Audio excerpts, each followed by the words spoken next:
जय हिंद दोस्तों, जय जवान जय किसान। मेरा नाम है राहुल जवान। मैं हूँ इस समय हनुमानगढ़ ज़िले में। ये हनुमानगढ़, गंगानगर, फाजिल्का, अबोहर ये वही क्षेत्र है, लुधियाना से लगा हुआ क्षेत्र। ये हैं फिलहाल हम राजस्थान में। और यहाँ हम हैं अनिल जी के यहाँ पे। अनिल जी कहाँ गए? आ जाओ साहब, एक अपना परिचय दो, उसके बाद फिर आगे बढ़ते हैं। नमस्कार जी, मेरा नाम अनिल, चक 2 DPM, गांव बशीर, जिला हनुमानगढ़। मैं 85 बीघे 85 बीघे की लगभग खेती करता हूँ। तो एकड़ के हिसाब से होते हैं 58-59 बीघे। तो मैं तकरीबन दिसंबर से राहुल जी को फॉलो कर रहा हूँ, दिसंबर 2025 से। उसके बाद में इनसे संपर्क किया, इनके कल्चर मंगवाए। कल्चर मंगवाने के बाद में ऐसा था भी कैसे हुआ कैसे नहीं हुआ, क्यों पेस्टिसाइड अंधाधुंध डाला हुआ था और मन नहीं ऐसे डगमगा रहा था भी करे कि ना करे। फिर राहुल जी से बात की, इन्होंने कहा भी एक सेटअप तैयार करो, उसके बाद में काम चलेगा। सेटअप तैयार किया। उसके बाद में 7 जनवरी को मैंने फर्स्ट टाइम कल्चर तैयार किए। 30 जनवरी को वो चलाई मदर कल्चर से सिस्टर कल्चर बना के, जिसमें कल्चर तो तकरीबन सब लोगों को पता है, भूमित्र और भूप्रेरी के। भूप्रेरी के स्प्रे हो गए मेरे 2, और भूमित्र अभी तक मैंने चलाया नहीं। और कनक राहुल जी को भी पता है, देख के आए हैं। बाकी अड़ोस पड़ोस ये गणमान्य गण ये देख लेंगे कि कैसी है कैसी नहीं है। धन्यवाद। आप सभी का बहुत बहुत धन्यवाद। आप लोग अपना कीमती समय निकाल के यहाँ आए। मेरा नाम राहुल जवान है। मैं पश्चिम उत्तर प्रदेश का एक ज़िला है बिजनौर, वहाँ एक गांव है चौंकपरी। मैं उस गांव के एक सामान्य किसान परिवार में पैदा हुआ। 2001 में भारतीय सेना में गया, 2020 तक सेना में सेवाएं दी। 2012 में खेती की तरफ मन मुड़ा, जब बहुत ज़्यादा अंधाधुंध लोग किसान आत्महत्याएं कर रहे थे। वहाँ से एक प्रेरणा मिली कि यार किसान जागरूक नहीं है, इसीलिए मर रहा है। बस वहाँ से खेती सीखने की एक लालसा पैदा हुई और ये बढ़ती गई। जैसे नशे की लत होती है ना, बढ़ती जाती है। 2018-20 तक ऐसा आ गया मन में कि अब निकलो बाहर, अब बताने का टाइम आ गया लोगों को, गांव-गांव जा करके। तो हमने जो सीखा था पूरी टीम ने मिल करके, फिर वो बताने का समय था। तो उसके लिए पहले सेना से निकलना जरूरी था। तो बाइज्जत ससम्मान सेना से वीआरएस लिया, पेंशन ली और 2020 में आउट होकर के फिर जो ज्ञान था वो कैमरे के माध्यम से, जैसे आप लोगों को बता रहे हैं, करते गए। हमारा एक सीधा सा फंडा है, हम 10 दिन अपने खेत में होते हैं और 20 दिन आपके खेतों में होते हैं। प्रैक्टिकल किया, सफल हुआ, आपको बताया। ना देना है ना लेना है। मैं यहाँ आया हूँ, ना मेरे पास कोई बोतल है, ना मेरे पास कोई सीसी है, ना मेरे पास कोई प्रोडक्ट है। ना अनिल जी से मैंने पैसे लिए हैं, ना इनको दिए हैं। आया हूँ यहाँ, इन्होंने रात को रोका है, वो अच्छी बात है। खाना खिलाया, वो अच्छी बात है। वो मेहमान नवाजी को उसके पैसे दूंगा भी नहीं, ठीक है। बाकी कोई लेन देन किसी तरह का नहीं हुआ है, ना हम करते। किसान का चला और पूरे भारत में हम लोग जाते हैं, जहां आप लोग प्यार से बुलाते हैं वहां चले जाते हैं। हमारा काम क्या है? हमारा काम है गांव-गांव जाकर के आपको ये सिखाना कि आप सस्टेनेबल एग्रीकल्चर, यानी कि एक बढ़ती हुई खुद के हाथ पे खेती कैसे करें। अभी हमारी हर चीज़ों के डॉक्टर अलग अलग हैं। आप धान की खेती करते हो तो आपका डॉक्टर अलग है, ये किन्नू की करते हैं तो किन्नू वाला अलग है, ये गोभी की करते हैं तो गोभी का डॉक्टर अलग है। और हर डॉक्टर इनको नमस्ते इसलिए कर रहा है क्योंकि ये किसी न किसी का कुछ ना कुछ खरीद रहे हैं। हम आप लोगों को दोनों रास्ते बताते हैं। केमिकल पे हम लोग बात नहीं करते हैं। जब हमारे पास बिना केमिकल के वो चीज़ हासिल हो सकती है और उससे भी ज़्यादा और आसान तरीक़ों से, तो फिर हम वो घातक जहर क्यों बात करें, उस पर क्यों डालें? जिसको डालना है वो डाले, हम उसका विरोध भी नहीं करते। दुनिया में हर विचारधारा है, हर आदमी को समझदारी है, सबको पता है सही क्या है गलत क्या है। उसके ऊपर अपनी जबान खराब करनी, किसी के बारे में गलत कहना, ये अच्छे संस्कारों में नहीं आता है। एक तो हम कर रहे हैं आज के अंधाधुंध केमिकल फार्मिंग। 1964 से लेके और आज तक का दौर 62 से हमने जितना कुछ सत्यानाश मारना था ज़मीनों का मार लिया। पूरे भारत का बायोमास कार्बन 0.35 है, 0.35 है। और इस हमारे बहुत सारी चीज़ें ऐसी खराब हो गई। अच्छा, इससे फ़र्क क्या पड़ता है साहब केमिकल से? हम तो डाल रहे हैं, हमारा उत्पादन तो आ रहा है। फर्टिलिटी, ज़मीन की जो पैदा करने की क्षमता है वो कम हो गई। जैसे ज़मीन की पैदा करने की क्षमता कम होती है तो जो उस ज़मीन का उगा हुआ खाएगा, वो जानवर हो, इंसान हो, पशु पक्षी हो, चिड़िया हो, कौवा हो, कुत्ता बिल्ली कोई भी हो, उनकी फर्टिलिटी कम हो जाएगी। आदमी एकदम गुस्से वाला हो गया, अचानक से फ़ोन फेंक के मार देना, एकदम चिड़चिड़ापन आ जाना। 40-35 साल की उम्र आते आते डायबिटीज़ का आ जाना बॉडी के अंदर, कैंसर का आ जाना, आँखों का एकदम धुंधलापन आ जाना, बहुत सारी अनेक बीमारियां हम लोगों के बीच में हैं। हॉस्पिटल बढ़ते जा रहे हैं। इसका कारण है आपकी ज़मीन में बायोमास का ना होना।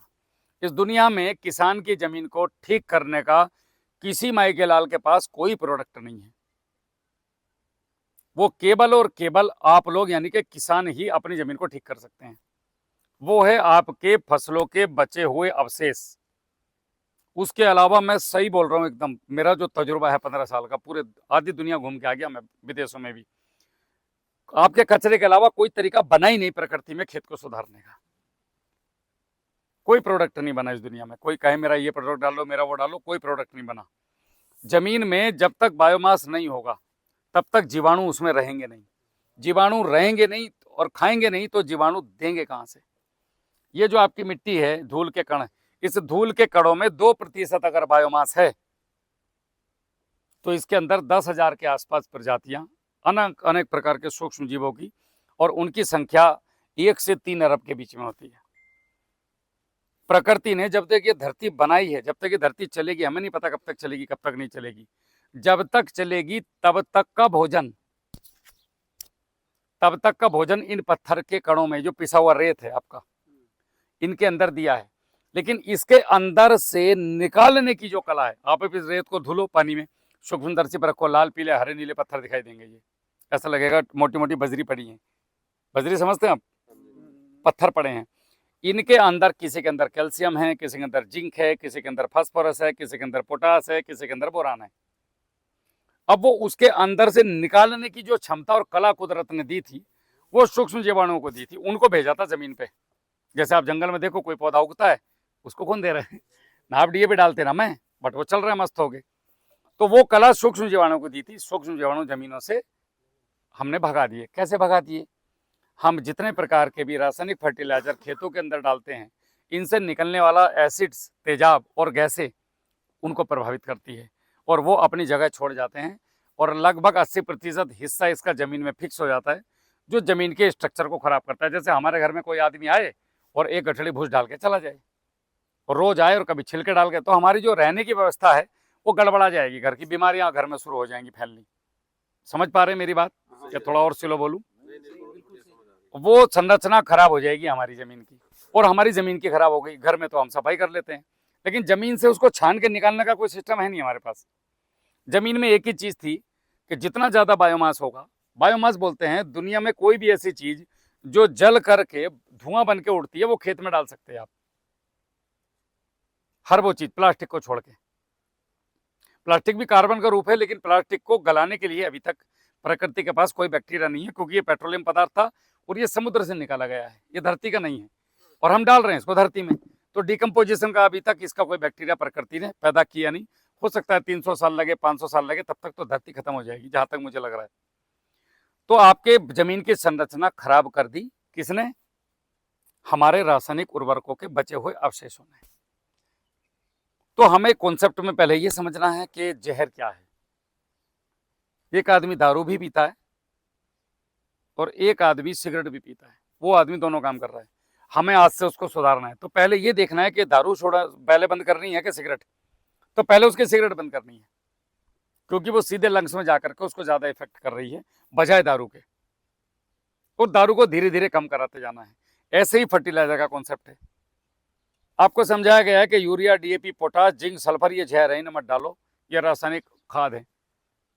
आपने भी एक शासन लिया मजबूती के साथ और घर गए बड़े जोश में, बोले यूरिया कट्टा उठा फेंको, आज के बाद यूरिया नहीं डालेंगे हम। आ गए जोश में। उधर आपने गुड़ गोबर घोला और खेत में चलाना शुरू किया, गेहूँ निकला 8 कुंटल। अब आप बोले यार ये तो गड़बड़ हो गया, हम तो गलत तरीके से आ गए। किसी भी कॉन्सेप्ट को पूरा समझो, शांति से उसको अच्छे से मेंटेन करो और फिर उसको चालू करो, जैसा अनिल जी ने किया। इनका उत्पादन 20% बढ़ेगा, घटेगा नहीं इस साल। कॉन्सेप्ट बहुत सिंपल है। पहले ये समझना है जहर क्या है। जहर आपका urea, DAP, potash, zinc, sulphur नहीं है। उसका फसलों से कोई लेना देना नहीं, वो फसल का पोषण है। आपने DBW 303, एक उदाहरण के तौर पे बात कर रहा हूँ, DBW 303 गेहूं बो दिया, अब आप अगर कंपनी ने या जिसने इसको बनाया, ये सेल्फ पोलिनेटेड तो है नहीं, इसको पोलिनेट कराया गया 2 प्रजातियों को एक एनवायरनमेंट में रख के, तो ये वैरायटी निकली। तो उन्होंने इसका एक रिकमेंड किया हाइब्रिड का कि भाई इसमें 100 किलो फास्फोरस हेक्टेयर में, 200 किलो नाइट्रोजन या 300 किलो पोटास। मैं एक उदाहरण नॉर्मल ऐसे ही बता रहा हूँ, ये गेहूं की डोज नहीं होती, एक आपको समझाने के लिए इतना इसको देना है। उन्होंने यूरिया डीपी पोटास नहीं बोला आपको, 100 किलो फास्फोरस बोला था। अब वो फास्फोरस आप वर्मी कंपोस्ट से पूरी कर दो, सरसों की खली से पूरी कर दो, गोबर के खाद से पूरी कर दो, आपने जो पीछे पत्तियां दबाई थी धान की उस पत्तियों से डिकम्पोज करके पूरी कर दो, आप गुड़ से दही से जैसे पूरी कर दो। उसको 100 किलो चाहिए भाई साहब। यहां समझने वाली बात है कॉन्सेप्ट को। हमें पहले हिसाब जोड़ना है कि मेरे पास गोबर की खाद कितनी है, मेरे पास सरसों की खली कितनी है, और मुझे कौन सी चीज कितनी डालनी, अब मुझे डीएपी की कितनी जरूरत है। तो जितनी जरूरत है उतना ही। अगर किसी को फोन आया तो उठा लेना, इसको आप अपने पास रख लो। जितनी जरूरत है उतना ही प्रयोग करना है। हम लोग क्या कर रहे हैं, आपने इनसे पूछा यार गेहूं बो दिया, बोले हाँ, कितना बोरी पाया, बोला यार मैं तो 1.5 बोरी डाला। वो ठीक है यार, तो 2 ले आधी बोरी कहाँ रख के घूमेंगे हम लोग। तो भाई साहब ने 2 डाल दिया। ना तो कभी ये सोचा कि मिट्टी का स्ट्रक्चर क्या है, पिछले साल कितना डाला था, फसल कौन सी थी, उसने लिया कितना। तो यूरिया डीएपी पोटास जहर नहीं है, इनको देने का तरीका जहर है। हम जिस तरीके से अपने अपने खेतों में इनको, तो इसको देने का तरीका जहर है, उस पर भी मैं आऊंगा। अब जहर क्या है, जो भी चीज किसी भी चीज को मारती है वो है पॉइजन। वो जमीन के सूक्ष्म जीवाणु को मार रहा है, आदमी को मार रहा है, कीड़ों को मार रहा है, ये जहर है। अच्छा, क्या इसका कोई विकल्प है? बिल्कुल है। और जैविक में भी बहुत, जैविक तो नाम ही ट्रैप है अपने आप में, एक जैविक कोई चीज नहीं होती। एक होता है जहर, एक होता है बिना जहर, बस 2 ही प्रकार की खेती होती है। तो हमें जहर छोड़ के बिना जहर की खेती करनी है, जिससे हमारा उत्पादन ना गिरे। उसके लिए सबसे पहले जो सूत्र शुरू होते हैं खेती के, इसमें सूत्र आता है, ये 5 सूत्र आधारित खेती है।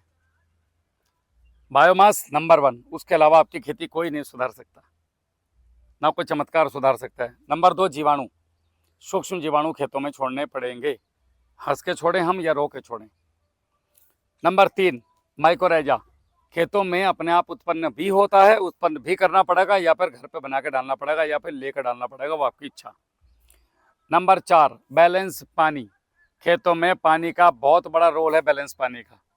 नंबर 5, जो भी दूंगा पका के दूंगा, चाहे रासायनिक खाद दूं चाहे ऑर्गेनिक खाद दूं, लेकिन कच्चा नहीं दूंगा।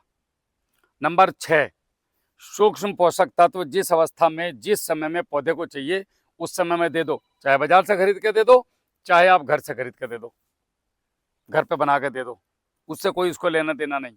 और नंबर 6, स्प्रे करने का सही सूत्र, ये उसी में आ जाता है। हम स्प्रे जितने भी लोग करते हैं, 90% आदमी स्प्रे गलत करता है, इसलिए हमें रिजल्ट नहीं आते और हमारा पैसा, बहुत ज़्यादा पैसा बर्बाद होता है। ना हमें दवाई के रिजल्ट आते हैं, ना हमें फर्टिलाइजर के रिजल्ट आते हैं। तो ये सारे सूत्र मैं आपको एक एक करके समझाने वाला हूँ, ठीक है।